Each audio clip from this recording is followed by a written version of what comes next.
All right, team, we're just going to talk really quickly about the front foot elevated split squat, or pretty much any split squat that you do. You can emulate the different torso and knee angle positions to target specifically either the quads or the glutes. So the demo video I posted, at least for the physique program, regarding the split squats is more of like a hybrid movement where you see a little bit of shin angling forward, but you don't really see a completely vertical shin, nor do you see a shin angle completely forward. So we'll kind of dissect through those variations here, and you guys can choose the variation that suits your goals the best going forward. So starting out, when we have our split squat, we have our front foot elevated. This is probably about 4 or 5 inches, which is around what I usually use. Back foot staggered slightly out to the side and back. So if I want a movement that targets the glutes more, what I'm going to do from this front rack position, I'm actually just going to hold my arms by my side so you can see better.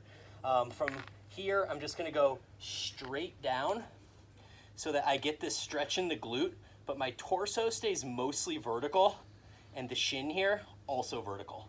And then when I come up, I almost don't even need to fully lock out my knee. When the knee locks out, it shifts a lot of this tension into the quad here.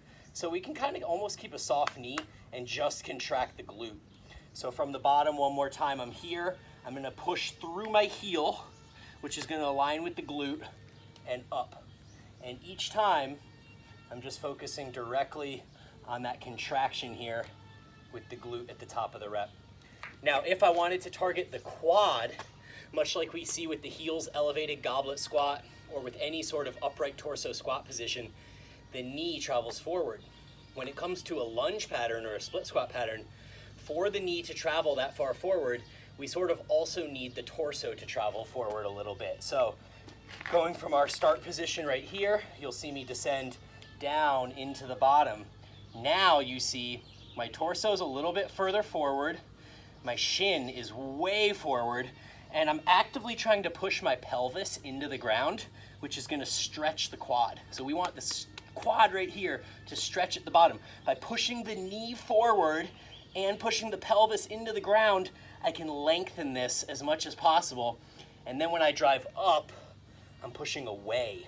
So it's coming forward, forward, forward, forward, push up and away. Forward, forward, forward, forward, up and away. So that's how we're going to target the quad a little bit more than we would the glute. With the glute, we stay a little more vertical, and you can apply that to pretty much any lunge or split squat variation movement that you use.